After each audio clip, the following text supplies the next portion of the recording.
ਵਾਹਿਗੁਰੂ ਸਤਿਗੁਰਾਂ ਦੀ ਪਾਵਨ ਹਜ਼ੂਰੀ ਵਿੱਚ ਜੁੜ ਬੈਠੀ ਗੁਰੂ ਪਿਆਰੀ ਸਾਧ ਸੰਗਤ ਜੀ, ਜੋ ਅੱਜ ਸਤਿਗੁਰਾਂ ਦੀ ਕਿਰਪਾ ਦੇ ਨਾਲ ਜੋ ਕੱਤਕ ਮਹੀਨੇ ਦੀ ਆਰੰਭਤਾ ਹੋਈ ਹੈ, ਜੋ ਸਤਿਗੁਰੂ ਸਾਨੂੰ ਕੱਤਕ ਦੇ ਮਹੀਨੇ ਵਿੱਚ ਕੀ ਸਮਝਾਉਣਾ ਕਰਦੇ ਹਨ, ਸੋ ਆਪਾਂ ਕੁਝ ਕੁ ਸਮਾਂ ਸਤਿਗੁਰਾਂ ਦੀ ਕਿਰਪਾ ਦੇ ਨਾਲ ਸਤਿਗੁਰਾਂ ਦੇ ਪਾਵਨ ਬਚਨਾਂ ਦੀ ਵਿਚਾਰ ਦੀ ਸਾਂਝ ਪਾਈਏ। ਸੋ ਸਭ ਤੋਂ ਪਹਿਲਾਂ ਜੋ ਸਤਿਗੁਰਾਂ ਦੀ ਬਖਸ਼ਿਸ਼ ਫਤਿਹ ਦੀ ਸਾਂਝ ਪਾਈਏ, ਕਹੀਏ ਜੀ ਵਾਹਿਗੁਰੂ ਜੀ ਕਾ ਖਾਲਸਾ ਵਾਹਿਗੁਰੂ ਜੀ ਕੀ ਫਤਿਹ।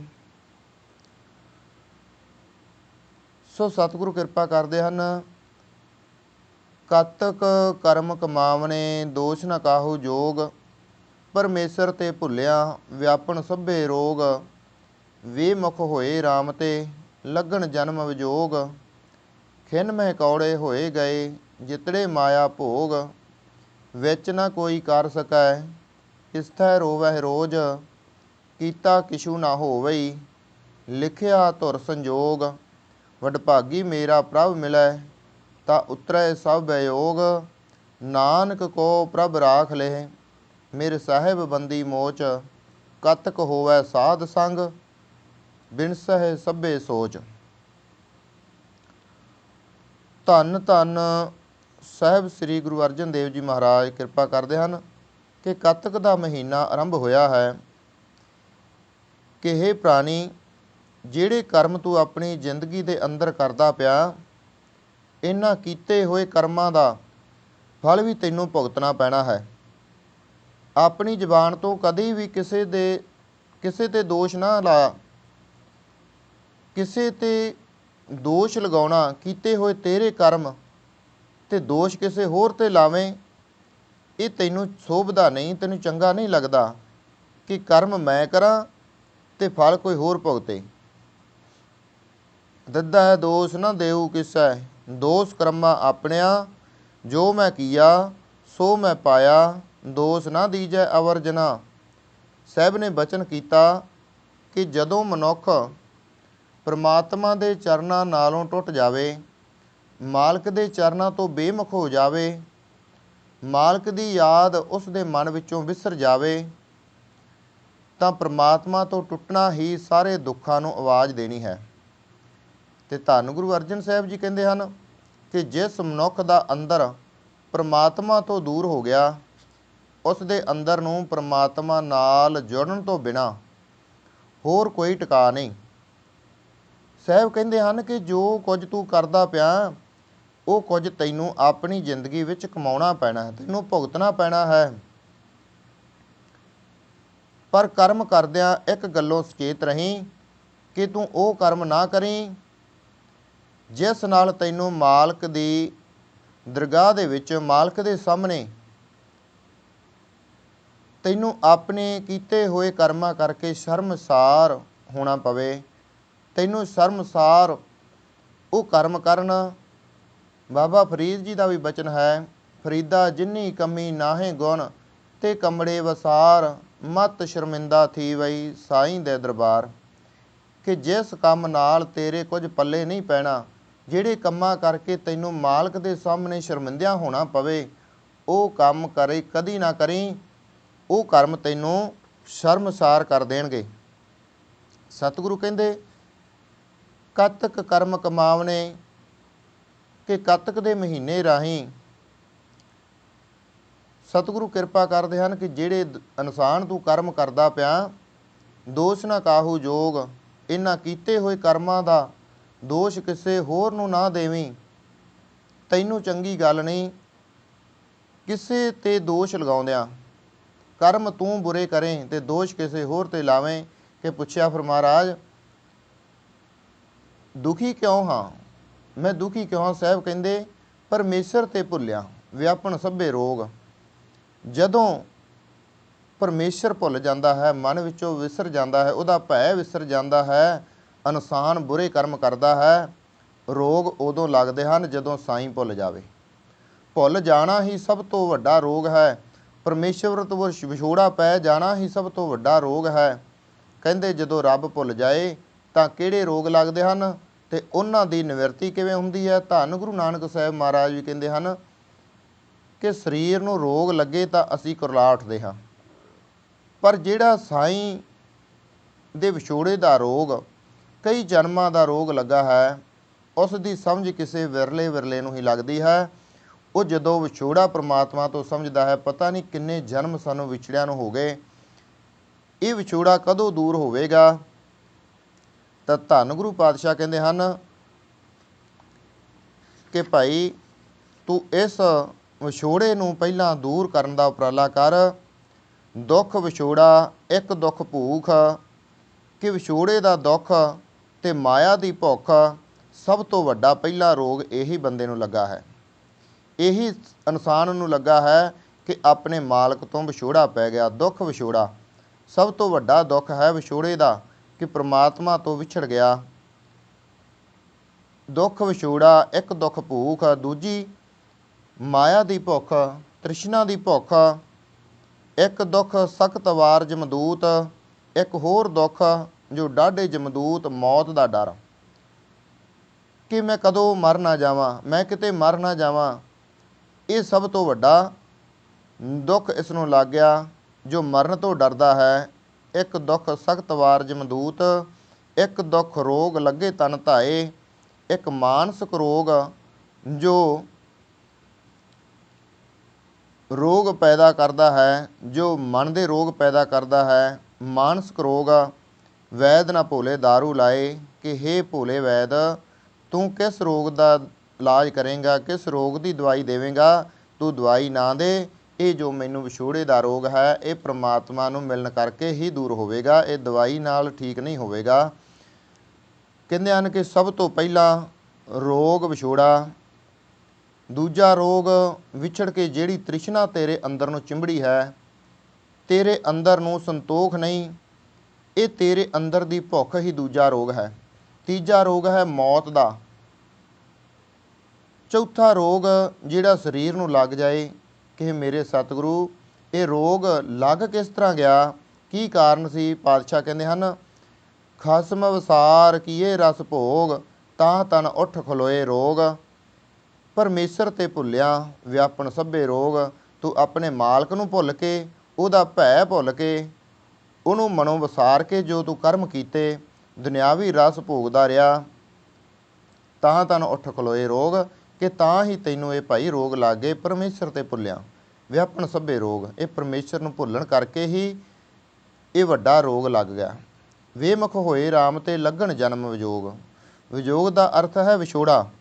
ਜਦੋਂ ਸਾਈਂ ਦੇ ਚਰਨਾਂ ਤੋਂ ਬੇਮੁਖ ਹੋ ਗਿਆ ਤਾਂ ਪਿਆਰਿਆ ਇਸ ਜਨਮ ਵਿੱਚ ਰੋਗ ਨਹੀਂ ਮਿਟਣੇ, ਪਤਾ ਨਹੀਂ ਕਿੰਨੇ ਜਨਮ ਲੱਗ ਜਾਂਦੇ ਹਨ।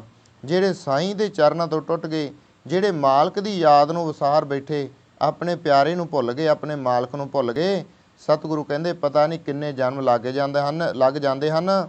ਜਿਹੜੇ ਸਾਈਂ ਦੇ ਚਰਨਾਂ ਨਾਲੋਂ ਟੁੱਟ ਜਾਣ ਉਹ ਫਿਰ ਕਿਤੇ ਜਾ ਕੇ ਹੀ ਉਹਨਾਂ ਦਾ ਮੇਲ ਹੁੰਦਾ ਹੈ।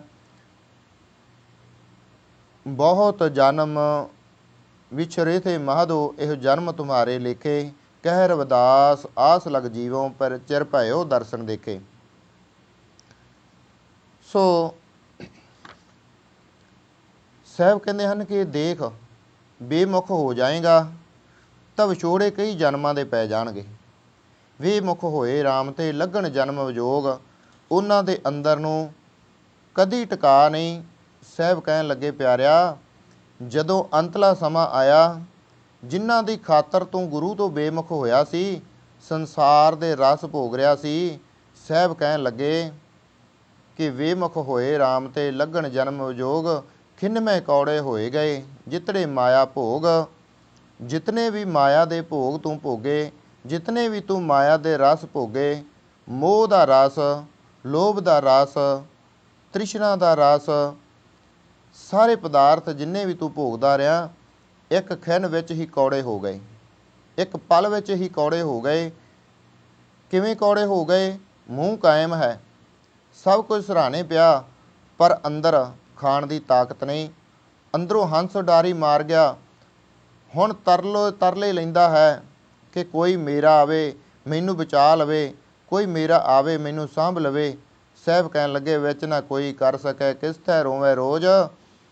ਹੁਣ ਜਿੰਨਾ ਮਰਜ਼ੀ ਰੋਈ ਜਾ, ਕਲਪੀ ਜਾ, ਤਰਲੇ ਮਾਰੀ ਜਾ, ਤਰਲੇ ਕਰੀ ਜਾ, ਕੋਈ ਵਿਚੋਲਾ ਬਣ ਕੇ ਤੈਨੂੰ ਛਡਾ ਨਹੀਂ ਸਕਦਾ।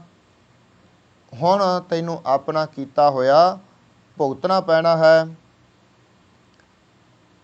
ਕੀਤਾ ਕਿਛੂ ਨਾ ਹੋਵਈ, ਲਿਖਿਆ ਧੁਰ ਸੰਜੋਗ।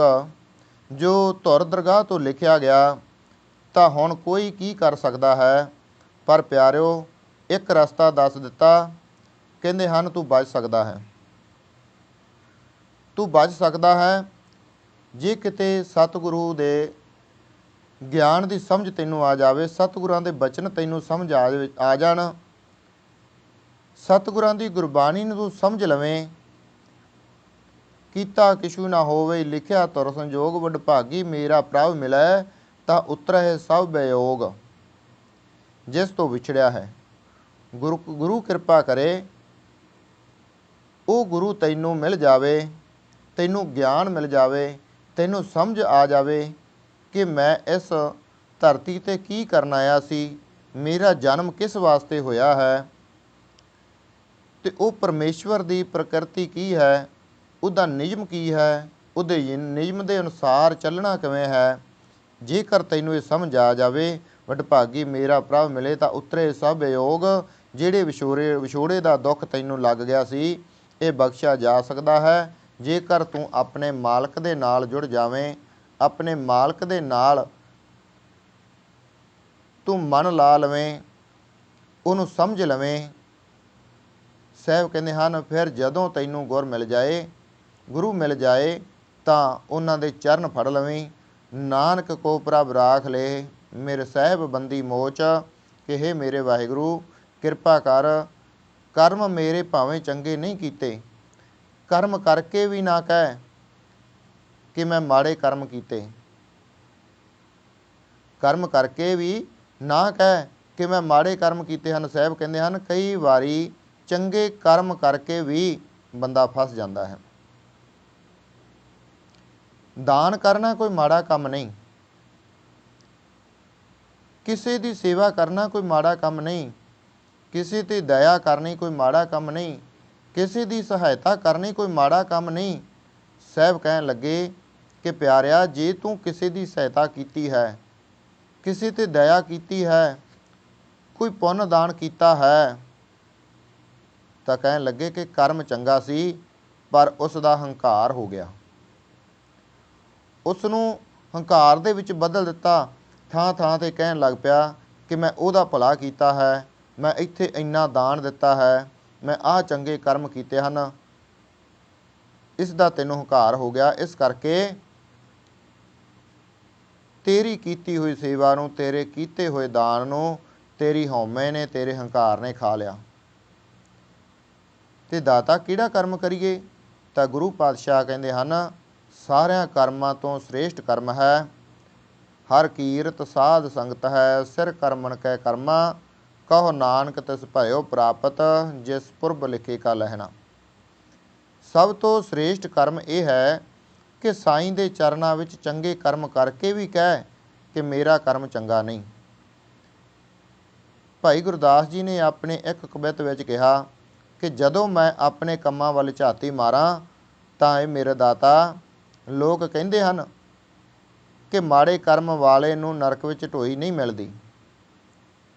ਜਦੋਂ ਮੈਂ ਕਰਮਾਂ ਵੱਲ ਝਾਤੀ ਮਾਰਦਾ ਹਾਂ ਤਾਂ ਮੇਰੇ ਕਰਮ ਇੰਨੇ ਕੁ ਮਾੜੇ ਹਨ, ਤਾਂ ਸੋਚਦਾ ਹਾਂ ਕਿ ਪਾਪੀਆਂ ਨੂੰ ਤਾਂ ਨਰਕ ਵਿੱਚ ਜਗ੍ਹਾ ਮਿਲ ਜਾਵੇਗੀ, ਪਰ ਮੇਰੇ ਲਈ ਤਾਂ ਨਰਕਾਂ ਵਿੱਚ ਵੀ ਕੋਈ ਜਗ੍ਹਾ ਨਹੀਂ ਹੋਵੇਗੀ।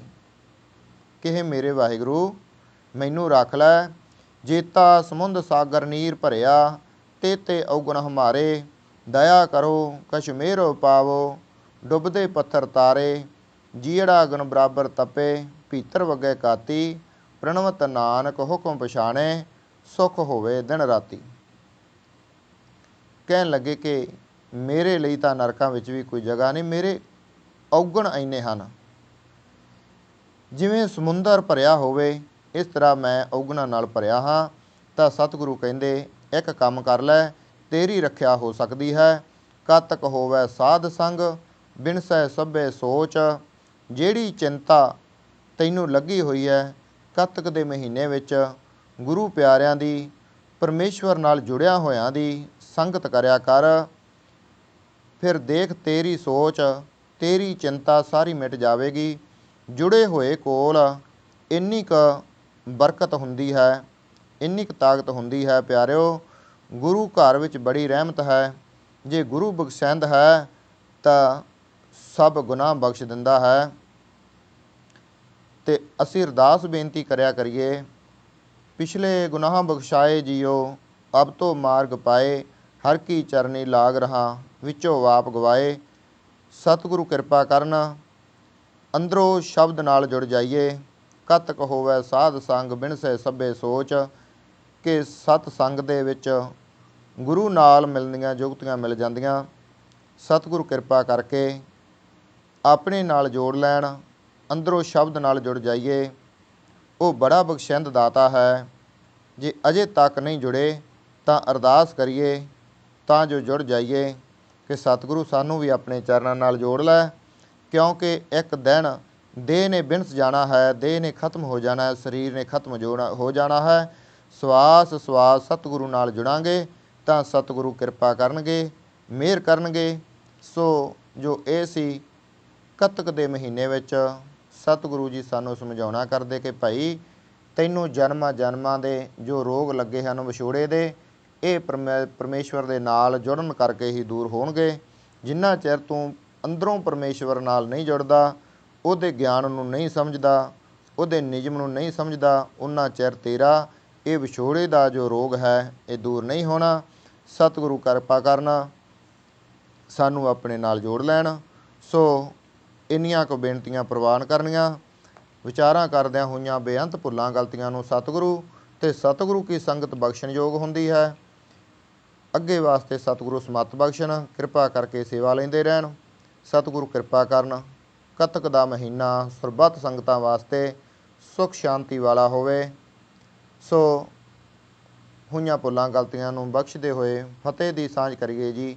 ਵਾਹਿਗੁਰੂ ਜੀ ਕਾ ਖਾਲਸਾ, ਵਾਹਿਗੁਰੂ ਜੀ ਕੀ ਫਤਿਹ।